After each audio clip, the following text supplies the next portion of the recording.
தமிழகத்தில் ஆட்சி மாற்றம் நடக்க போவதற்கான கவுண்டர் தொடங்கி சொல்லி பிரதமர் பேசியிருக்காரு. அந்த சூழல் எப்படி பார்க்க? ஆட்சி மாற்றம் அப்படிங்கிறதுக்கு பொருள் என்ன? முதல்ல புதிய ஆட்சி வரப்போகுது. அதான் புதிய ஆட்சிங்கிறது வார்த்தையில் இன்னும் கேட்கறது. ஆட்சி மாற்றம் அப்படிங்கிறது பொருள் என்ன? புதிய அப்படிங்கிறதுனுடைய விளக்கம் என்ன? புதிய ஆட்சி அப்படி என்ன? புதிய ஆட்சி, அந்த ஆட்சியில ஊழல் லஞ்சம் இருக்குமா? இருக்காது. கொலை கொள்ளை பாலியல் வன்கொடுமை இருக்குமா? இருக்காது. அந்த ஆட்சியில இந்த மாதிரி இந்த சாராய கடைகள் இருக்குமா? இல்ல மூடப்படுமா? அந்த ஆட்சியில ஆறு மணல் அள்ளப்படுமா? மலைகள் மணலா நொறுக்கி கோரியா வெட்டி ஏற்றப்படுமா? இல்ல தடுக்கப்படுமா? நிலத்தின் வளங்கள் எல்லாம் கொள்ளையடிக்கப்படுமா? இல்ல பாதுகாக்கப்படுமா? என்ன செய்யப்படும்? கல்வியின் தரம் அப்படியே உயர்ந்துருமா? தனியார் முதலாளிகளுக்கு இணையான தரத்துல அரசு குடிகளுக்கு கல்வியை கொடுத்துருமா? தனியார் மருத்துவமனை அப்போலோ ராமச்சந்திரா, எம்ஜி ராமச்சந்திரா அல்லது காவிரிக்கு இணையான மருத்துவத்தை தாத்தா பேர்ல எம்ஜி இது ஓமந்தூரார் பேர்ல இருக்க அரசு மருத்துவமனையில் தரத்தை உயர்த்திடுமா? என்ன என்ன நடந்துரும்? புதிய ஆட்சினா என்ன ஆட்சி? பசி இல்லாத மக்கள் உறங்க போவாங்களா? என்ன நடந்துரும்னு சொல்லுங்க. புதிய ஆட்சி இதுவரை இருந்ததுல இருந்து புதுசு என்ன? புதுசு சாலை சரியா போட்டுருவிய, தடையற்ற மின்சாரம் கொடுத்துருவிய, போக்குவரத்து சரியாயிரும். என்ன இங்க பெண்களுக்கு மட்டும் இலவச பஸ் பாஸ், நீங்க ஆண்களுக்கு இலவச பஸ் பாஸ், மொத்தமா பஸ்ஸை சும்மா ஓட்டுவீங்க. கண்டக்டர் காசு, டிரைவர் காசு யாரு எங்க சொத்த வச்சுட்டு இருந்து கொடுப்பீங்களா? எங்க கிட்ட இருந்து எடுத்து கொடுப்பீங்களா? இதெல்லாம் என்ன? இதெல்லாம் இது ஒரு ஆட்சி, இது ஒரு ஆட்சி மாற்றம். இதுல என்ன ஆட்சி மாறி என்ன ஆகுது? போன தடவை இவர் தான் இருந்தார் ஐயா, எடப்பாடி ஐயா. இப்ப இந்த தடவை இவர் இருக்கிறப்ப திருப்பி ஆளை மாத்தி மாத்தி உட்கார வைப்பீங்க. ஆட்சி முறை மாறுமா? ஊழல் லஞ்சமற்ற உண்மையும் நேர்மையுமான நிர்வாகம் வருமா? அதான கேள்விங்க. பசி பஞ்சமில்லாத ஒரு நாடா இதை படைப்பீங்களா? பாலுக்கலாத குழந்தை, வேலைக்கு அலையாத இளைஞன், கல்விக்கு இயங்காத மாணவன், இதுதான் என் கனவு இந்தியானா அடிமை இந்தியாவில் இந்த முழக்கத்தை முன் வச்சான் பகத்சிங். விடுதலை பெற்று 80 ஆண்டுகள் தொற்றுச்சு. இன்னும் அந்த முழக்கம் அப்படியே தான் இருக்கு. 28 விழுக்காடு மக்கள் இரவு உணவு இல்லாம தூங்க போறாங்க. பல கோடிக்கணக்கான பச்சிளம் குழந்தைகள் பசியோடு படுக்க செல்லும். கொடுமையை துடைக்க வழி இல்லை. தாலிக்கு தங்கம் கொடுப்பாங்க, அதே குடிக்க வச்சு அதே தாலியை அவங்களே இருப்பாங்க. இதெல்லாம் ஒரு ஆட்சி முறை, இதெல்லாம் ஒரு ஆட்சி. போய்கிட்டே இருக்கும்போது பேருந்து சக்கரம் கலந்து ஓடும். இந்த பஸ் ஓசையா ஓடனா இல்ல காயிலாங்கலையில போடக்கூடிய பல இரும்பையிலாம் பஸ்ன்னு கட்டி ஓட்டிக்கிட்டு நீங்க பண்ற பாடு. ரேஷன் அரிசி போடுறீங்க இலவசம். எந்த அமைச்சர் வீட்டுல அதை வாங்கி சமைப்பீங்க? எந்த சட்டமன்ற உறுப்பினர், பாராளுமன்ற உறுப்பினர், அது மாமன்ற உறுப்பினர் வீட்டுல சமைப்பீங்க? தரம் இருக்க? ஒரே நெல்லு ஒரே அரிசி கடைக்கு விற்பனைக்கு போகும்போது தரமா இருக்கு. அதே நெல்லு அதே அரிசி மக்களுக்கு சேவைக்கு மக்கள் விநியோகத்துக்கு வரும்போது நாத்தம் அடிக்குது. இடையில என்ன நடக்குது? ஒரு மாறுதல் சொல்லுங்க. ஆட்சி மாறும்னே, புதிய புத்தம் புதுசுனே. சாலையெல்லாம் சவக்குழியா இருக்கு, அருமையான சாலைகள், தடையற்ற மின்சாரம். ஐயோ, மழை நீர் அப்படி விழுந்தவொடனே எங்க விழுந்ததா இல்லையான்னு தெரியாது, உருண்டு ஓடிடும். அப்படியே சிங்கப்பூர் மாதிரி, அமெரிக்கா மாதிரி, அப்படியே மலேசியா மாதிரி அப்படி ஓடிடும். அப்படியே தான் இருக்கா. அந்நிய முதலீட கொண்டு வர எல்லா நாட்டுக்கும் புரியல, அங்க இருந்து கொஞ்சம் நிர்வாகத்தை கொண்டு வரக்கூடாதா? சிங்கப்பூர்லாம் இப்படித்தான் இருக்கா? இப்படித்தான் மலேசியா, இப்படியா மற்ற நாடுகள்ல எல்லாம் இருக்கா? வெள்ளத்துல மிதக்குதா? சாலையில நீர் தேங்குதா? 60 ஆண்டுகளா ஆண்டு தலைநகர்ல தண்ணி வடிஞ்சோட வாய்க்கால் வெட்டாத நீங்க என்ன ஆட்சி மாதிரி என்ன போகுது சொல்லுங்க தம்பி? வெள்ளத்துல மிதத்து விட்டு வெள்ள நிவாரணம் கொடுக்கறதல்ல ஆட்சி. வெள்ள நீர் வடிந்து நெல் நீர் தேங்கி மக்களை மிதக்க விடாம தடுக்கிறது இருக்கோ. வெள்ளம் வடிந்து ஓட எவ்வளவு மழை பெஞ்சாலும் போய் இந்த இடத்துல சேரும்டான்னு அதுக்கு வழி செய்யறதா ஆட்சி. அப்படி ஆட்சி வருமா? வருமா? அப்புறம் புதிய போடுறீங்க. ஆட்சி முறையில் மாற்றம் படத்தெல்லாம் தனித்தான் போயிட்டு வரல. மறுபடியும் சட்டமன்ற தேர்தலில் 4 முறை போட்டியில் கொடுத்துல 3 முறை போட்டி தான் பெரும்பான்மை சொல்லிட்டு வராங்க. இதுக்கு என்ன காரணமா இருக்குங்க? உங்களை சேர்க்க மாட்டாங்க இல்ல, அவங்க ஒரே கொள்கையில் இருக்கிற கூட்டத்துக்கு போட்டி. எனக்கு யாருமே போட்டி இல்லையே. உலகத்துல ஒரு போட்டி சொல்லுங்க, இல்ல இந்திய துணைக்கண்டத்துல ஒரு போட்டி சொல்லுங்க. என் கோட்பாட்டுக்கு சொல்லுங்க. சாமிக்கு பேசுவிய, வாழுகிற பூமிக்கு பேசுற ஒரு கட்சி சொல்லு. நான் மலையை பேசுனா, மரத்தை பேசுனா, கடலை பேசுனா, மணலை பேசுனா, தண்ணீரை பேசுனா சிரிக்கிறீங்க. இதெல்லாம் இல்லாம நீங்க வாழ முடியும்னு நினைக்கிறீங்களே? உங்களுக்கு படிப்பறிவு எதுக்கு? உங்களுக்கு எல்லாம் எதுக்கு பள்ளி கல்வி? என்ன அறிவியல்னு ஒரு பாடம் படிக்கிறீங்க, புவியியல்னு ஒரு பாடம் படிக்கிறீங்க, எதுக்கு படிக்கிறீங்க? மனிதர்கள் இல்லாமல் மரங்கள் வாழ்ந்துரும், பறவை வச்சிகள் வாழ்ந்துரும். ஆனா அது இல்லாம நீங்க வாழ முடியுமா? இப்ப இந்த அடிப்படை தெரியாதவன் நீ எப்படி? இயற்கையின் பரிணாமத்தில் கடைசியா வந்த சமூக விலங்கு இந்த மனிதன். இத்தனை விலங்குகள் இருக்கு, இத்தனை உயிரினம் இருக்கு, ஏதாவது இயற்கைக்கு பேரிடர் இருக்கா? இந்த மனுஷ பயலாலதான். காரணம் இந்த பேராசை. மீனம்பாக்கத்துல விண்ணூர்தி நிலையம் இருக்கிறது தேவை. 5000 ஏக்கர்ல பரந்தூர்ல கட்ட போகும்போது பேராசை, முதலாளிகளின் லாப தேவை. ஏற்கனவே என் தாத்தங்க பேர்ல 2 துறைமுகம் இருக்கு. ஒன்னு தாத்தா காமராஜ் பேர்ல, இன்னொரு என் பாட்டன் வஉசி பேர். அது போதும். 6111 ஏக்கர்ல துறைமுகம் கட்ட போறேங்கிறது தேவையில்லது, பேராசை. கோயம்பேடு பேருந்து நிலையமே எனக்கு போதும். யாரும் நாங்களுக்கு வசதி இல்லைன்னு வீதியில் நின்று போராடல, பேருந்த மறிச்சு போராடல என் மக்கள். அப்புறம் 410 கோடிக்கு கிளாம்பாக்கத்துக்கு எதுக்கு தூக்கிட்டு போனேன்? எதுக்கு தூக்கிட்டு போனேன்? அது பேராசை, கமிஷன். ஏதாவது வேற ஏதாவது காரணம் இருக்கா? காரணம் இருக்கா சொல்லுங்க. 2050 அப்படி வரணும். 50 ஆண்டு கழிச்சு பறந்து போறவங்களுக்கு வசதி செய்யறிய விண்ணூர்தி. பசியோடு இருக்கவனை பத்தி கொஞ்சம் யோசி. அதாவது பறந்து போறவனை பத்தி கவலைப்படுற. 8 வழிச்சாலை எதுக்கு? வேகமா சென்னைக்கு போய் என்ன பாப்ப? சினிமா பாப்ப, இல்ல சீரியல் பாப்ப, இல்ல சிந்திச்சு எதுவும் படைக்க போறிய? என்ன பண்ண போற? ஏதோ ஒண்ணு, மலையை வெட்டி ரோட போட்டுறணும், காடை அழிச்சு ரோட போட்டுறணும், வேகமா போகணும். வீட்டுக்கு போவியா சுடுகாட்டுக்கு போவியா? எல்லாத்தையும் போட்டுட்டு. அதுல அவங்க தெளிவாதான் சொல்றாங்க, எனக்கு யாரும் போட்டி இல்லை. எனக்கு போட்டி இருக்கா? என் கருத்துக்கு போட்டி இருக்கா? ஒருத்தர் இருமொழி கொள்கைம்பாரு, ஒருத்தருக்கு கொள்கைனாவே என்னன்னு தெரியாது. நான் ஒரே மொழி கொள்கை தமிழ், என் உயிர் மொழி கொள்கை தமிழ்ங்க. எம்மொழியும் கற்போம் நாங்கள் வாழ, எங்கள் மொழி தமிழில் கற்போம் எங்கள் இனம் வாழ. இந்த கோட்பாடு யாராவது சொல்லுவாங்களா? அவர்கள் திராவிடர்கள் என்கிறார்கள், நாங்கள் தமிழர்கள் என்கிறோம். அப்ப அவர்களுக்குள்ளதான் போட்டி. அவர்கள் ஊழல் லஞ்சம்ங்கிறாங்க, நாங்க உண்மை நேர்மைங்கிறோம். அவர்கள் வாக்குக்கு காசு கொடுக்கறாங்க, நாங்க வாக்க விற்க கூடாதுங்கிறோம். மதிப்புமிக்க கருவி ஜனநாயகத்தில் மக்களுக்கு இருக்கிற மதிப்புமிக்க வலிமையான உரிமை வாக்குங்கிறோம், அதை விற்க கூடாதுங்கிறோம். என் மக்களை வாக்கை விற்கிற சந்தையா மாத்தினது யாரு? இந்த கட்சிகள். ஓட்டுக்கு காசு கொடுக்கிற கட்சிகளுக்குள்ள போட்டி. அப்ப அவங்க சரியா தானே சொல்றாங்க, நான் வாக்குக்கு காசு கொடுக்க மாட்டேன். அவங்க ஒரு தொகுதிக்கு 30 கோடி 15 கோடி 20 கோடின்னு செலவு பண்ணுவாங்க. நான் அந்த வட்டி காசை கூட செலவு பண்ண எங்களுக்கு வசதி இல்லை. அப்ப வேற தானே, நாங்க அந்த போட்டியில் இல்லை தானே. ஏதாவது சரிதானே அண்ணன் சொல்றது? போட்டியில இல்ல, அவங்க எனக்கு போட்டி இல்லை, எனக்கு யாருங்க போட்டி இல்லை. தேர்தலுக்கு தேர்தல் அணி மாறி கட்சி மாறி தேர்தலை எதிர்கொள்றாங்க. அப்ப மக்களை முட்டாளா நினைக்கிறாங்க. நினைக்கிறாங்கிறது என்ன கேள்வி? நினைக்கிறாங்க தான். மக்களுக்குள்ள அந்த ஒரு அறச்சீற்றம் இல்லை. அது ஐயா சகாயம் ஏதாவது அடிக்கடி கொடுப்போம், அறச்சீற்றம் இல்லை. ஒரு சினந்து எழுதுறாங்க, அது கொஞ்ச நேரம் இருக்குது. அப்ப அந்த தேர்தல் நேரத்துல அப்படி தனியுது, அது தனிஞ்சிருது, அது ஒரு சின்ன சமரசம் ஆயிடுது, சகிப்புத்தன்மை வந்துருது. அவங்களுக்கு தெரியாத அந்த தொடர் சகிப்புத்தன்மை தான் அடிமை பிறக்கிறான்னு தெரியல. அடிமை உணர்வு எங்க பிறக்குது? அநீதியை கண்டு அச்சம் கொள்ளாமல் துணிந்து எதிர்ப்பவன் எவனோ அவனே உண்மையான ஜிகாத்துங்கிறாங்க, புனிதமான போராளிங்கிறாங்க நபிகள். ஆனா இங்க அப்படி இல்லையே. அநீதியை கண்டு அச்சம் கொண்டு எதிர்த்து நிற்க துணிவில்லாமல் சமரசம், சகித்துக் கொள்ளுகிறாங்க. அது தொடர்ச்சியா சகித்துக் கொள்ளும் போது அடிமை மனநிலை வந்துருது. அதான் இங்க நடக்குது. என் மக்களுக்கு ஒண்ணு இருக்கு, என் அன்பு உடன் பிறந்தார்களே, என் பேரன்பு மிக்க பெற்றோர்களே, என் மக்கள்கிட்ட ஒண்ணு இருக்கு. அடர்த்தியான வறுமை இருக்கு, ஏழ்மை இருக்கு. அது ஒரு குழந்தைய பெறுது, அது அறியாமைன்னு ஒரு குழந்தைய பெறுது. இந்த அறியாமையும் இந்த வறுமையும் சேர்ந்து ஒரு பிள்ளைய பெறுது, அதுக்கு பேர் மறதின்னு பேரு. இந்த மூணும் சேர்ந்து இந்த அரசியல் தலைமைகளுக்கு முதலீடா மாறிடுது. நேத்து இங்க இருந்த இவனை திட்டி பேசுன, இன்னைக்கு மானங்கட்டு போய் இங்க இருக்க, அப்புறம் இவனை திட்டி பேசுற, என்னதாண்டா அவன் கொள்கை கோட்பாடு அப்படின்னு இல்லையே. இந்த மாறி மாறி போறவங்களுக்கு ஒரே கோட்பாடு தானே, சீட்டு அதிகமா இருக்கணும், நோட்டு அதிகமா இருக்கணும், அங்க போவோம்ங்கிறது ஒரு கொள்கை. கொள்கைனா கொள்கை, கொள்ளு மரபு, கொள்கை கொள்கை தானே. வேற என்ன கொள்கை இருக்கு? வேற என்ன கொள்கை இருக்கு? திமுகங்கிறீங்க, திமுகவும் அதிமுகவும் வெவ்வேறு கட்சின்னு யாராவது சொல்லுங்க.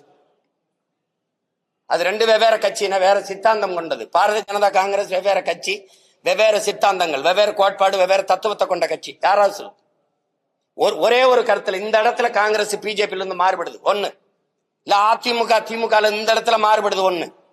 இப்ப ஆட்சியில இருக்கிற திமுகவுல இப்ப இருக்கிற ஆட்சியில் இருக்கிற திமுகவுல 10க்கு மேற்பட்டவர்கள் அதிமுக அமைச்சர்கள். ஆமாவா இல்லையா? ஆமாவா இல்லையா? ஐயா சேகர் பாபு, ஐயா கண்ணப்பன், ஐயா ரகுபதி, ஐயா முத்துச்சாமி, தம்பி செந்தில் பாலாஜி, ஐயா ஏவா வேலு, வேற நேர் விட்டுனா ஐயா KK சொல்லுங்க. முதன்மையான அந்த அமைச்சர்கள் எங்க இருந்தாங்க? இங்க இருந்தாங்க அதிமுகல. இப்ப இங்க இருக்காங்க. நாளைக்கு இங்க இது வரும்னா இங்க வருவாங்க. இது கேட்டா இது தாய் கழகத்துக்கு வர்றது, இது போட்டா சேய் கழகத்துக்கு வர்றது. அப்போ இது சொர்ணாக்கா, திமுக ஒரு சொர்ணாக்கா, அப்புறம் இங்க இருந்து வருது ஒரு வர்ணாக்கா வருது, அப்புறம் இங்க வாசது இல்லை, அப்புறம் சொர்ணாக்கா டைப் வருது.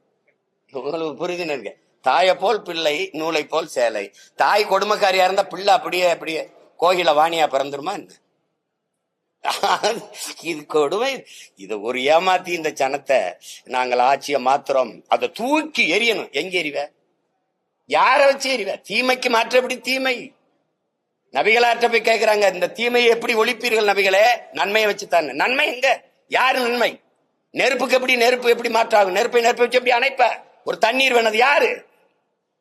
திமுகவுக்கு மாற்ற அதிமுக. எந்த வழியில் எப்படி? ஒரே ஒரு இடத்துல வந்தா டாஸ்மார்க்க மூடிடுவாருன்னு சொல்லு. ₹1 கமிஷன் வாங்க. பணி அமர்வா, பணியிட மாற்றமா, பணி உயர்வா, 5 பைசா வாங்க மாட்டாரு. ஒண்ணு யாராவது அவர் வந்தா மலையை காப்பார், காட்டை காப்பார், நீர்வளம் ஏரி எல்லாம் பாதுகாக்கப்படும். அப்படி இருக்கும். ஏதாவது ஒரு மாறுதல் சொல்லுங்க. அதிகபட்ச வளர்ச்சி இந்த நாடு கட்டமைக்கிற வளர்ச்சி கடன் வளர்ச்சி. 5 லட்சம் கோடியில் விட்டு போய் 10 லட்சம் கோடி கடன் வளர்ச்சி. வேற எது வளர்ச்சி இருக்கு தம்பி? நீங்க சொல்லுங்க. எல்லாம் படிச்ச பிள்ளைங்க தானே, ஒண்ணு சொல்லுங்க. என்ன வளர்ச்சி இருக்கு? சும்மா பேசிக்கிறலாம். கூட்டணி வச்சு கூடி கொள்ளையடிச்சா சரியாயிருமா? எந்த அடிப்படையில் அணி சேருவீங்க? எந்த அடிப்படையில்? இது என்ன அரசியல்? தேர்தல் வந்தவொடனே யாரு எங்க போறது, அவர்கள்ட்ட எவ்வளவு பேசுறது, இவள்கிட்ட இது கேவலம். இதெல்லாம் இந்த பேரம் பேசுறது பொலிட்டிக்கல் ரெவல்யூஷன் அப்படின்னு தான் வருது. எல்லாம் அரசியல் மாறுதல், அரசியல் புரட்சி அப்படின்னு தான் வர்றாங்க. அப்புறம் அது அரசியல் பிசினஸ் ஆகுது, பொலிட்டிக்கல் பிசினஸ் ஆகுது. கடைசியா எங்க வருது? கொச்சையா சொன்னது கடைசியா அப்படியே இருக்கு. எவன் அதிக காசு கொடுக்குறானோ அவன்கிட்ட போறது, எவன் அதிக இடம் கொடுக்குறானோ அவன்கிட்ட போறதுன்னா அதுக்கு பேர் என்னன்னு நீங்களே முடிவு பண்ணிக்க. இது எங்க போய் நிறுத்துது? அதனாலதான் நாங்க தமிழ் இன பிள்ளைகள் தன்மான போர் நடத்தும், இனமான மீட்சிக்கு போர் நடத்தும். வெற்றியை தோல்வியை சமமா கருதுறவன் தான் வீரன். வெற்றி அடைஞ்சா இருப்பேன், தோல்வி அடைஞ்சா போயிருவேங்கிறது கோழை. நாங்கள் பிறவி வீரர்கள். எங்களுக்கு தெரியாத 3 எழுத்து பயம். எங்கள் பரம்பரைக்கே தெரிஞ்ச 3 எழுத்து வீரம். அதனால சண்டை சீரம். எத்தனை ஆயிரம் பேர் வந்தாலும் எதிர்த்து நிற்போம், ஆனால் யாரையும் எதிர்பார்த்து நிக்க மாட்டோம். இது எங்கள் பரம்பரை பழக்கம். அதனால போய் அவரோட கூட்டணி சேரு, இவரோட சேர்ந்து என்ன செய்யலாம்னு சொல்லு. கோட்பாடு கொள்கை மாறுறாங்கன்னு சொல்றீங்கன்றீல, அது நடக்குதா இல்ல? நான் கேட்டா பதில் இருக்கா? உங்க கேள்வி எவ்வளவு தவறா இருக்கு. சொல்றீங்களே அப்படின்னா நான் இல்லாத ஒன்றை சொல்ற மாதிரி நீங்க குற்றம் சொல்ல வரீங்க. அப்புறம் நீங்க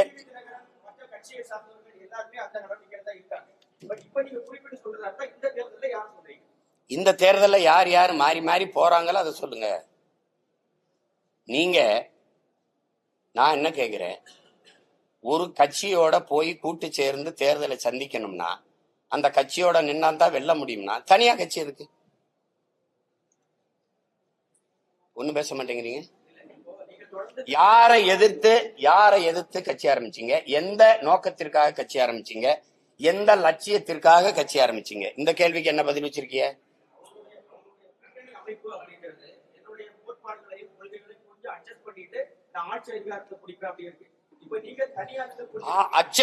அட்ஜஸ்ட் பண்ணுங்க. ஆட்சி அதிகாரத்தை பிடிங்க. என்னத்தை பண்ணீங்க? அட்ஜஸ்ட் பண்ணி ஆட்சி அதிகாரத்தை பிடிச்சு மக்களுக்கு செஞ்ச ஒரே ஒரு நல்லது, ஒரு நல்லதுதான் கேட்கிறேன். ஒரு நல்லது. கூட்டணி போயிட்டிய மாறி இங்க போனீங்க 5 வருஷம் இருந்தீங்க, இங்க போனீங்க 5 வருஷம் இருந்தீங்க, இங்க 5 வருஷம் இருந்தீங்க. இந்த கூட்டணியில இருந்து நாங்கள் சாதிச்சது இது ஒன்று சொல்லு. இப்ப எங்க அண்ணன் மது ஒழிப்பு மாநாடு போட்டாங்களா? எங்க அண்ணன் திருமாவளவன் விடுதலை சிறுத்தைகள் போட்டுச்சா? இப்ப எங்க கூட்டணியில் இருக்காங்க? திமுகவுல. மது மூடாம திறந்து வச்சிருக்க பெருமகன் யாரு? அப்ப மது ஒழிப்பு மாநாடு பயனற்றதாயிருச்சா? இப்ப மதுவை ஒழிக்கிறவன் எவனும் அவனோட கூட்டணி அப்படின்னு பிடிவாதமா இருக்கணுமா இல்லையா? ஏன் இல்ல? சாதிவாரி கணக்கெடுப்பு எங்க ஐயாவுடைய கொள்கை. சாதிவாரி கணக்கெடுப்பு எடுத்து எவன் சமூக நீதியை நிலைநாட்டுறானோ அவனுக்கு தாண்டா கூட்டணி அப்படின்னு ஏன் இல்ல? அப்போ நீங்க என்ன கோரிக்கை முன்வைக்கிறீங்களோ அதை நிறைவேற்றாதவன் கூடவே போய் வலிமையை சேர்த்தா எப்படி? வலிமையை சேர்த்தா எப்படி அது நிறைவேற்றப்படும்? என்ன பேசினாலும் கிடைச்சா இங்கதான் வருவாங்கன்னா இது எப்படி இந்த கோரிக்கையை ஏற்று எப்படி இந்த கொள்கையை நிறைவேற்றுவாங்க அவங்க? எந்த ஒரு கோரிக்கை வைக்காமலே திமுக தொடர்ந்து ஒரு தைரியம் வேணும் அப்படின்னு சொல்லி அவரே பேசியிருக்காரு. கூட்டத்துல நிக்கிறதுக்கு வீரமும் துணிவும் தேவையில்லை, தனிச்சு நிக்கிறதுக்கு தான் வீரமும் துணிவும் தேவை. இப்ப எங்க அண்ணனை போய் நான் எங்க அண்ணன் எடுத்த நிலைப்பாட்டை குறை சொல்லவோ இது சொல்லவோ நான் இல்லை. அது அவர் முடிவு, அவங்க நிலைப்பாடு. அது இல்லை. நாங்கள் இதுல நிக்கிறதுக்கான காரணத்தை சொல்றேன். இந்த சமரசம் என் முன்னவர்கள் செஞ்சதுனால படிப்பறிவையும் விட மேலானது பட்டறிவு.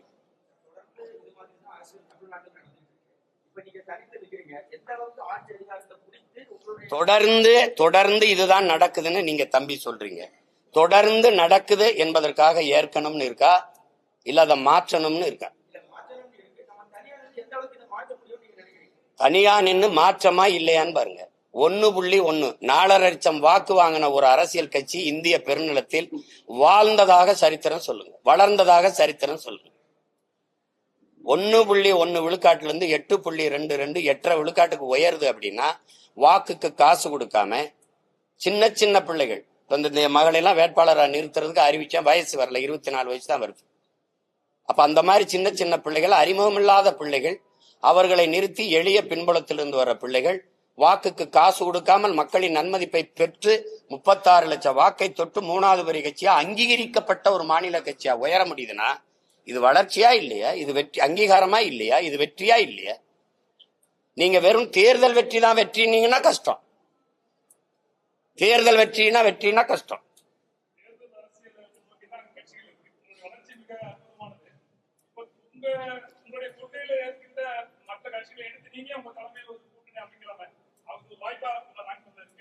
என் கொள்கையை எதிர்த்து தான் இங்க நிறைய கட்சிகள் இருக்க வெளியே ஏற்று ஒரு கட்சியும் இல்ல. நீங்களே சேர்த்து விடு. நீங்க எல்லாருமே பெரியாருங்கிறீங்க 3 கட்சி. நான் எங்கள் இனத்தின் முன்னோர்கள் எல்லாருமே எங்களுக்கு பெரியாருங்கிறோம். உங்களுக்கு புரியுதா? அதே ஐயா பெரியாரே எங்க தாத்தா முத்துராமலிங்க தவிர பெரியாருன்னு எழுதுறாப்ல. எங்களுக்கு எங்க அண்ணன் புதுவரை எத்தனதுரை எங்கள் தாத்தா கியாப்பை விஸ்வநாதர் தமிழ் இனத்தின் பெரியார்னு பேசுறது இருக்கு. எங்களுக்கு ஒவ்வொருத்தனும் பெரியார். அப்ப கோட்பாட்டு அளவுல நாங்க மாறுபடுறோம். இந்திய துணைக்கண்டத்தில் இந்திய பெருநிலத்தில் எந்த ஒரு இனம் தன்னை திராவிடன் என்று வரையறுத்துக் கொள்ளும். திராவிட பண்பாடு, திராவிட நாகரிகம், திராவிட கலாச்சாரம், திராவிட கட்டட கலை என்று எந்த ஒரு இனம் தன்னை வரையறுத்துக் கொள்ளும், தன்னை அடையாளப்படுத்து. என்னை ஏன் உலகத்தின் தொல்குடியை மூத்த ஒரு பேரினத்தை, என்னை ஏன் என் அடையாளத்தை திராவிட அடையாளமா மறைக்கிறேன்? சாதிய இழிவை தொடைத்தெறிய போராடுவதை விட செத்து ஒழிவது மேலானது. தொடைத்தெறிய போராடாமல் இருப்பதை விட செத்து ஒழிவதே மேலானதுனர் புரட்சியாளர் அண்ணல் அம்பேத்கர். அதேதான் நாங்க நினைக்கிறேன். எங்க மேல் சுமத்தப்பட்ட திராவிட இழிவை தொடைத்தெறிய போராடாமல் இருப்பதை விட செத்து ஒழிவதே மேலானதுன்னு நினைக்கிறேன். யார் என்ன எதுக்கு நீ திராவிடங்கிற? என் மொழி தமிழ், என் இன அடையாளம் தமிழன். அதுல எதுக்கு நான் மட்டும் திராவிடனா இருக்கணும்? தமிழர் என்றால் யார் யார் தமிழர்னு கேக்குறீங்க. சரி, திராவிடர் என்றால் யார் யார் திராவிடர்னா பதில் சொல்லுங்க. நான் யார் யார் தமிழர்னு சொல்லுங்க.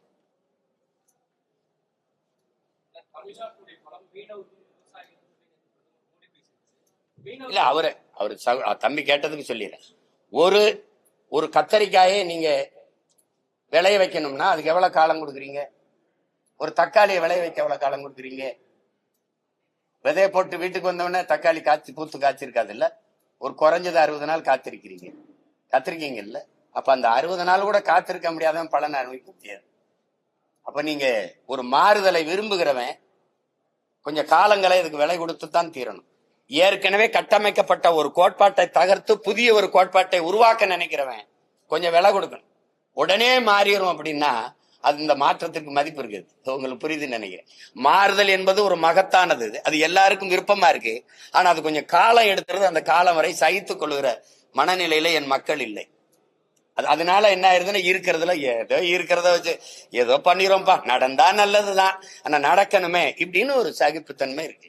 அதையும் சேர்த்து மாத்தணும். அது கொஞ்சம் காலம் எடுக்கும். நான் இல்லைன்னா என்ன என் மக வெல்றா, நான் வெல்லலைன்னா என்ன என் மக வென்றுட்டு போறா, என் மக வெல்லலைன்னா அவ புள்ள வென்றுட்டு போறான். ஆனால் எங்க ஐயா சொல்லுவார்ல தேவர் மகன்ல, நான் ஒரு மரம் வைக்கிறப்போ ஆனா அதுல பழம் யாரு சாப்பிடுவா, சாப்பிட நான் இருக்க மாட்டேன், உன் மயன் சாப்பிடுவான், அப்புறம் அவன் புள்ள சாப்பிடுவான். விதை நான் போட்டது. இப்ப இந்த விதை யார் போட்டது? எனக்கு என் முன்னவன் போட்டான். இப்ப நான் தண்ணி ஊத்தி வளர்க்குறேன். இந்த மரத்தை என் பிள்ளை எப்படின்னு சாப்பிடுறது என்ன இருக்கு? என்ன இருக்கு? ஒரு தன்மானத்தோட நிக்கிறேன் பாருங்க ஒரு தமிழன். அங்க போனேன் 10 சீட்டு கை கட்டினேன், இவன் கூப்பிட்டா போனேன், எங்கேயும் போனாங்க நினைச்சதை இப்ப இவ்வளவு நேரம் பேசிருக்கேன்ல, இவ்வளவு நேரம் உங்களை சந்திச்சு ஒரு தலைவரை பேச சொல்லுங்க. இவ்வளவு கேள்வி கேட்கறீங்க, நான் பொறுமையா பதில் சொல்றல. எப்படி யாரையாவது சந்திச்சு பேச சொல்லுங்க. கூட்டணிக்கு மாறி மாறி போறதுக்கு ஒரு விளக்கத்தை சொல்ல சொல்லுங்க, நியாயமான ஒரு காரணத்தை சொல்ல சொல்லுங்க. எங்க திமுகவை தூக்கி ஆட்சியிலிருந்து இறக்கி தூர தூக்கி போடுறதே ஒரு இந்த கட்சிகளுக்கு கொள்கையா? மக்களின் நலன் சார்ந்து நல்ல ஆட்சியை கொடுக்கணும், மக்களுக்கு செய்யணும். கட்சி அரசியல் தேர்தல் அரசியலை கடந்து மக்கள் அரசியல் கொண்டு போகணும். விளம்பரம் செய்தி அரசியலை கடந்து சேவை அரசியல் செயலை அரசியல் கொண்டு போகணும். என் மக்களுக்கு அப்படி செய்யணும். அதுதான் இருக்க முடியும். திமுகவை ஒழிச்சிடணும். திமுக அப்புறப்படுத்திட்டு பேய விரட்டி விட்டு பிசாச உட்கார வைக்கிறது, பிசாச விரட்டி விட்டு மறுபடியும் பேய உட்கார வைக்கிறது இல்ல? எப்படி எங்க ஊர்ல சொல்லுவான், மதவாத கட்சிய தம்பி மதவாத கட்சிய முதல்ல கதவை திறந்து கூட்டிட்டு வந்த ஆள் யாரு தம்பி? கோலம் போட்டு அப்படி வாசல்ல பூசணியில பூ வச்சு வர வச்சது யாரு? தெரியாது யாரு? அத ஏன் சத்தமா சொல்ல மாட்டேன்? கேள்வியை மட்டும் சத்தமா கேட்கிற தம்பி. கால் உண்ட விட மாட்டோம். அவன் ஏன் ராசா கால் உண்டான்? நீ தோல்ல தூக்கிட்டு வரிய ராஜா, அவன் கால் உண்டான்.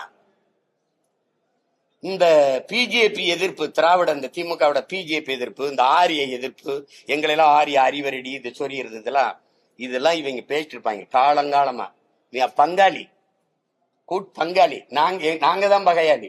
இந்த ஐயா பாக்கியராஜ் சின்ன வீடுன்னு ஒரு படம் எடுத்திருக்காப்ல, அந்த படத்தை நீங்க சுவரொட்டிய பாருங்க, இப்ப கூட தட்டி பாருங்க. அந்த அம்மாவை அந்த கல்பனாவை இப்படி கட்டி பிடிச்சுக்கிறாப்ல, இப்படி இந்த அம்மாவை இந்த பக்கம் பார்க்க விட பாக்காப்ல, இப்படி கட்டி பிடிச்சிட்டு இந்த பக்கம் சின்ன விட ஒரு அப்பாட்டி ஒரு அம்மா வச்சிருப்பாப்ல, அந்த அம்மாவுக்கு பூவை கொடுத்துருப்பாப்ல. இதுக்கு பேர் என்ன தெரியுங்களா? திராவிடத்தின் ஆரிய எதிர்ப்பு. பிஜேபி நுழைவிடாம இருக்கிறது. இங்க வந்து எங்களை அப்படி மறைச்சு முகத்தங்கிட்டு பார்க்க விடாம, ஏய் பிஜேபி உள்ள வந்துரும், ஏய் பிஜேபி, பிஜேபி பி டீம் இங்க சைட்ல கூப்பிட்டு இப்படி கேவலம். இத போய் பேச்சு. நீங்க ராஜ்நாத் சிங் ஐயா வந்து ஒய்எம்சிஏ மைதானத்துல ஐயா கருணாநிதி அவர்கள் பணத்தை வெளியிடும் போது 5 ஆண்டு கால பாரதிய ஜனதா ஆட்சியை நிலைக்க வச்சு நாடெங்கிலும் பாரதிய ஜனதா வேலுன்றதுக்கு பரவுவதற்கு காரணமா இருந்த பெருந்தகைன்னு சொன்னாரா? காணொலி உங்களுக்கு அனுப்பிட்டா நீங்க போடுறீங்களா? இல்ல நீங்க எல்லாம் ஒளிபரப்புனீங்களே, அவரா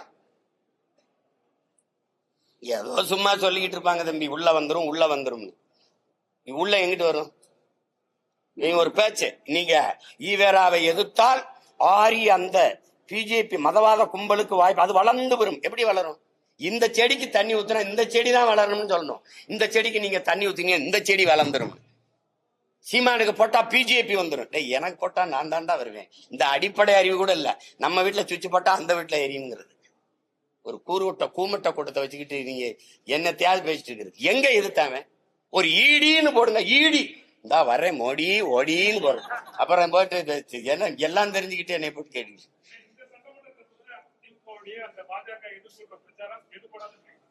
எடுபடாது. அது ஒரு வெற்றி ஏமாற்று. இஸ்லாமிய கிறிஸ்தவ மக்களை வந்து அச்சுறுத்தி பயங்காட்டி அந்த வாக்கை குவிக்கிறது. ஏன்னா அது 15 விழுக்காட்டுலதான் அந்த மஞ்சள் குளிச்சுட்டே இருக்கு. சிறுபான்மை மக்கள்னு சொல்லும் போதே அது எவ்வளவு பெரிய துரோகத்தை செய்யுது. சிறுபான்மை மக்களின் பாதுகாப்பு சொல்ற நீ யாரு? முதல்ல நீ யாரு? நீ மொழி சிறுபான்மை, நீ ஒரு இன பெரும்பான்மையை போய் மத சிறுபான்மைன்னு சொல்லி அவனை மிரட்டுற. சிறுபான்மை மக்களின் பாதுகாப்புன்னு சொல்லும் போதே என் மக்களை நீ அச்சுறுத்துற. அந்த வார்த்தையில என்ன பாதுகாப்பு? என் வீட்டுக்கு தனியா போலீஸ் போர்ஸ் போடுவியா? இல்ல வாட்ச்மேனா நின்னு பாதுகாப்பியா? யாரு நீ? முதல்ல ஒரு ஒட்டுமொத்த நாட்டு மக்களின் பாதுகாப்புன்னு பேசுறவன் தான் தலைவன். அங்கதான் இந்து இஸ்லாம் கிறிஸ்தவன் பௌத்தன் எல்லாருக்குமான பாதுகாப்பு இருக்கு. அதுல என்ன ஸ்பெஷல் போர்ஸ் போடுவியா? கிறிஸ்தவன் இஸ்லாமியனுக்கு பாதுகாப்பு, சிறுபான்மை பாதுகாப்பு. நீ யாரா? முதல்ல நீ யாரா? Who are you? நீ யாரு? நீ பெரும்பான்மை. எப்படி பெரும்பான்மை? எப்படி பெரும்பான்மை? மதம் உலகத்துல எங்கடா மதம் ஜாதியை வச்சு மனிதனை கணக்கிட்டு இருக்கான் மடப்பல. மொழி இனமா தாண்டா உலகம் புறா கணக்கிடுவான். அப்ப நாங்க பெருத்த தேசியனத்தின் மக்கள். என் மொழி தமிழ், என் குடி தமிழ், நான் ஏற்றிருக்கிற சமயம் மார்க்கம், என் சமயம் இந்த கிறிஸ்தவம், என் மார்க்கம் இஸ்லாம், என் சமயம் இன்னைக்கு இந்துன்னு இருக்குது. அன்னைக்கு நான் சைவனா இருந்தேன், வைணவனா இருந்தேன், இன்னைக்கு சமணனா இருந்தேன், சீக்கியனா இருந்தேன், பௌத்தனா இருந்தேன், இப்ப இந்துன்னு வருது, அஸ்பர்லா இந்துன்னு வருது. அப்ப நான் அப்படித்தான் நீங்க இது பண்ணணுமே ஒழிய இங்க வந்து ஒரு நாட்டு குடிகளை நீங்க சிறுபான்மை எப்படி பாதுகாப்பு எங்க வச்சு பாதுகாப்பு? என் வீட்டு வாசல வேல்கம்பு வெட்டார் வாளோட நிப்பி அப்படியே பாதுகாக்க? சரி, உங்களை என் மக்கள் ஓட்டு போட்டுன்னு 60 வருஷமா பாதுகாத்து வச்சிருக்கான பதவியில உட்கார வச்சு நீ எங்களை பாதுகாக்கிற. ஒரு பீத்தல், ஒரு பைத்தியக்காரத்தனமா அந்த பிதற்றல். எங்க கூட்டமும் நம்பி போய் இது இதை பாதுகாக்குதுன்னு ஓட்ட போட்டு அவன் இந்த பதவியில் உட்காந்துட்டு தன்னையும் தன் குடும்பத்தையும் தன் சகாக்களையும் வச்சுக்கிட்டு சொத்தை பாதுகாத்துட்டு வசதியா உட்காந்துருக்கான். வேற என்ன பாதுகாப்பு? இதுல பிஜேபி வந்துடும். பிஜேபி ஒரு ஆண் மகனா சொல்றா, வீர மகனா சொல்றா, நான் இருக்கிற வராது, என்னை தாண்டிதான் அந்த கோட்டை அவன் தொடணும் அப்படி சொல்லு. வந்துடும் பிஜேபின்னு சொல்றதுக்கு ஒரு தலைவன், ஒரு கட்சி, அது ஒரு ஆட்சி. மானங்க சொல்லணும்ல, வர விட மாட்டேன். என் மக்கள் தைரியமா இருங்க, வராது. பாரதிய ஜனதாவோ அந்த கட்சிகளோ வந்து இந்த நாட்டுக்கு மக்களுக்கும் செய்ய வேண்டிய நன்மை ஒண்ணும் இல்ல, ஏன்னா நாங்க அதை செஞ்சிருவோம். அப்படி சொல்லு. பாரதிய ஜனதா வந்து காங்கிரஸ் வரலாமா? காங்கிரசுக்கும் பாரதிய ஜனதாவுக்கும் எந்த இடத்தில் கொள்கை மாற்றத்தை இந்த திராவிட திருவாளர்கள் பெரியவர்கள் எந்த இடத்தில் வளர்க்குவீங்க? காங்கிரஸ் தலைவர்களை சொல்லுங்க. பிஜேபி இந்த இடத்துல இந்த நாங்க மாறுபடுறோம். இது மதவாதமா? பாரதிய ஜனதா இடிச்சது, RSS இடிச்சது, மசூதிய இடிக்க அனுமதித்தவன் எவன்? தம்பி நான் கேட்கிறேன், நான் இந்த இலங்கை தூதரகத்தை முற்றுகையிட்டு போராட போறேன். 1 கிலோமீட்டருக்கு அங்கேயே நீ தடுப்பணை போட்டு பேரிக்காடை போட்டு நீங்க போராடிட்டு போன்னு சொல்றீங்களா இல்லையா? ஆளுநர் மாளிகை முற்றுகை எங்க தடுப்பீங்க? 1.5 கிலோமீட்டர் 2 கிலோமீட்டர் முன்னாடி தடுப்பீங்களா இல்லையா? அப்ப எப்படி கரசேவை வந்து மசூதி ஏறி இடிக்கும்னு தெரியாம எப்படி உளவுத்துறை என்ன பண்ண? ஒரு ஆண்டு என்ன பண்ணுச்சு? அப்ப 3 கிலோமீட்டருக்கு அங்க தடுத்து நிறுத்தாம என்ன பண்ண? அனுமதிச்ச. அண்ணல் அம்பேத்கர் பிறந்த தினத்தை வந்து நீ வந்து உலக நாட்டின் கருப்பு தினமா மாத்தணும். தாழ்த்தப்பட்ட இந்த இஸ்லாமிய மக்கள் எழுச்சி வரக்கூடாதுன்னு அந்த நாளை கருப்பு தினமா திட்டமிட்டு மாத்தினீங்க. நீங்க எல்லாம் இடிக்க அனுமதிச்சா? நீ ராமர் கோயிலுக்கு ஐயா அடிக்கல் நாட்டும் போது மோடி ஐயா கங்க்ராச்சுலேஷன் ராகுல் காந்தி வாழ்த்து சொல்றாரு. எங்க மாறுபடுது? எது GST இல்லையா? எதுல? நீட்லயா? இல்ல CAA NRC இல்லையா? இல்ல NIA இல்லையா? எந்த கொள்கையில? வெளியுறவு கொள்கையிலையா? பொருளாதார கொள்கையிலையா? மருத்துவ கொள்கையிலையா? பாதுகாப்பு கொள்கையில? இந்த இடத்தில் பாரதிய ஜனதா காங்கிரஸ் முற்றிலும் மாறுபடுது. ஒரே ஒன்னு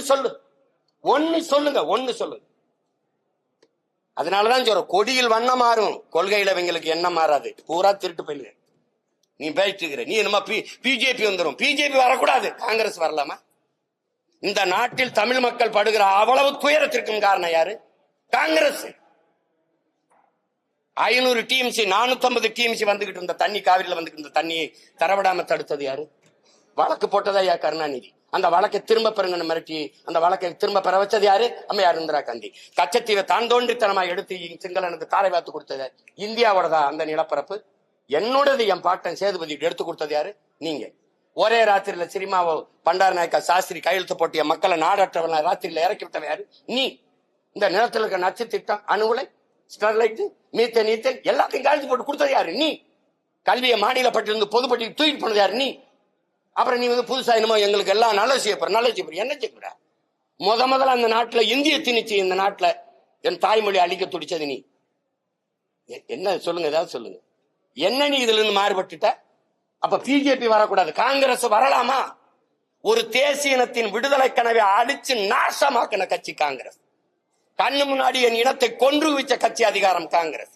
சிங்களனுக்கு கனவில் கூட என்ன வராது தமிழர்களை வென்றுவிட முடியும்னு அவனுக்கு 2 கரமும் கொடுத்து, வட்டி இல்லாத கடனை 80,000 கோடியை கொட்டி கொடுத்து, ஆயுதம் கொடுத்து, பயிற்சி கொடுத்து, போர்க்கப்பலை கொடுத்து என் மக்களை அழித்து ஒழிக்க வைத்தது இந்த காங்கிரஸ் கட்சி. அதன் ஆட்சி கூட நின்னது இந்த திமுக. நீங்க பேசிட்டு இருக்கிறீங்க. இந்த காங்கிரஸ் இனத்தை கொண்டு வச்ச காங்கிரஸ் வரலாம், அதை எப்படி அனுமதிக்கிறா? 2 பேருமே வரக்கூடாதுன்னு சொல்ல. அப்ப தனி ஆண்மகன். இந்திய கட்சி எதுக்குன்னு கேட்டு. சரி, பாரதிய ஜனதா கட்சி நிலைப்பாடு காவிரியில, காங்கிரஸ் கட்சி நிலைப்பாடு முல்லை பெரியாற்ற காங்கிரஸ், இல்ல கச்சத்தீவு மீட்புல 2 கட்சிக்கும் வேறுபாடு, ஏதாவது ஒண்ணு சொல்லுங்க. எந்த இடத்துல? பாரதிய ஜனதாவே பேசுறியே, காங்கிரஸ் வரலாமா? ஏன் அதை குட்டி வர? ஆனா என் இனத்தை கண்ணு முன்னாடி கொன்னு குவிச்சிட்டு அதே இனத்துல வாக்கை பெற்று வலிமையான அதிகாரத்துக்கு ஆட்சிக்கு வந்துட முடியும்னா நாங்க மானங்கட்ட கூட்டம் ஆயிட்டோம்னா நீ மஞ்சள் குடிக்கிற நீ வேற எப்படி வேற இந்த கன்னடனை கொண்டுட்டு அல்லது ஆந்திரா தெலுங்கரை கொண்டுட்டு மலையாளியை கொண்டுட்டு நீ இப்படி அந்த மாநிலத்துல ஒரு ஓட்டு வாங்கிட முடியுமா சொல்லுங்க. திரும்ப திரும்ப அவனை கூட்டி வந்துட்டு பிஜேபி வந்துடும், காங்கிரஸ் வரலாம். ஏன்னா என் இனத்தை கொண்டு குவிச்சான்ல, என் விடுதலை கனவை பொசிக்கு நாசமாக்கினால, அதனால வரலாம். ஐபிகே அனுப்பி என் இன மக்களை அழிச்சு ஒழிச்சாங்களா வரலாம். காவிரி நதிநீர் உரிமை பறி கொடுக்க வச்சாங்க வரலாம். கச்சத்தீவை எடுத்து அது கொடுத்ததான்னு சொன்னா அதனால வரலாம். என்னது எத்தனை காலத்துக்கு இதையே பேசிட்டு தீருவீங்க தம்பி? எத்தனை காலத்துக்கு இதையே பேசிட்டு தீருவாங்க இவங்க?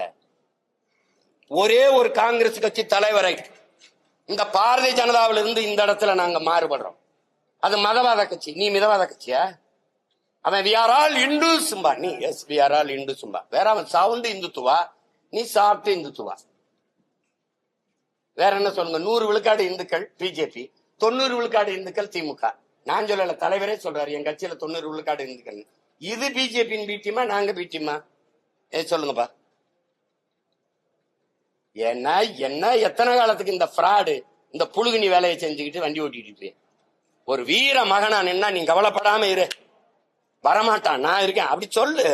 வந்துருவான். இத சொல்றதுக்கு வந்த பிறகு என்ன பண்றது? வாத்தியாருக்கு சம்பளம் கொடுக்க முடியல, எல்லா காசையும் வச்சுக்கிட்டு தரமாட்டேங்குது. இந்த புலம்புறதுக்கு ஒரு அதிகாரம், 40 பாராளுமன்றம், அதுக்கு ஒரு ஆட்சி. என் காசை தரலாம், உனக்கு எதுக்குடா நான் வரி கொடுக்கணும்? ஜிஎஸ்டி கிடையாதுடா, தர முடியாதுடா, சொல்ல முடியாது. சொன்னா என்ன வரும்? ஈடி, அப்புறம் வார ஓடி, வெரி சாரி மோடி. இதானே இது ஒரு கேவலம். இது ஒரு கட்சிகளா ஆட்சிகள் இதுக்கு?